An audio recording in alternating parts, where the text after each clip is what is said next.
கர்நாடகா மாநிலம் உத்தரகன்னடாவின் ஹலமதி கிராமத்தை சேர்ந்த தம்பதி ரவிக்குமார் 36, சாவித்திரி 32.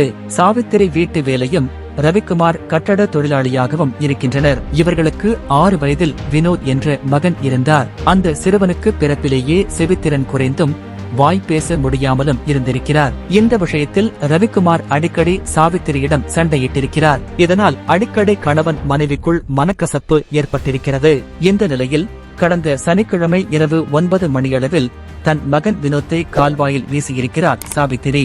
அந்த கால்வாயில் முதலைகள் அதிகமாக இருக்கும். அந்த கால்வாய் காளி நதியில் இணைகிறது. கால்வாயில் கிடக்கும் உடல் தொடர்பாக தகவலறிந்த காவல்துறை அன்று இரவே சிறுவனை தேடியது. இரவு நேரம் என்பதால் தேடுதல் பணி சிரமமாக இருந்தது. மறுநாள் காலை வலது கை முழுவதும் இல்லாத நிலையில் உடல் முழுவதும் காயத்துடன் முதலையின் பிடியிலிருந்து சிறுவனின் உடல் மீட்பு குழுவினரால் கண்டுபிடிக்கப்பட்டது. அதைத் தொடர்ந்து சிறுவனின் பெற்றோரை காவல்துறை கைது செய்து நீதிமன்றத்தில் ஆஜர்படுத்தியது. அவர்களுக்கு 14 நாட்கள் நீதிமன்ற காவல் வழங்கப்பட்டிருக்கிறது. காவல்துறை இது தொடர்பாக பேசிய சாவித்திரி, என் கணவர்தான் இதற்கு முழு பொறுப்பு. வினோத் சாக வேண்டும் என அவர் அடிக்கடி சொல்லிக் கொண்டே இருந்தார். என்னையும் மனரீதியாக சித்திரவதை செய்தார். என் கணவர் என் மகனை சித்திரவதை செய்யத் தொடங்கினார். என் மகனால் எவ்வளவு சித்திரவதை தாங்க முடியும்? ஆனால் அவனுக்கு விடுதலை கொடுத்து விட்டேன் என குறிப்பிட்டிருக்கிறார்.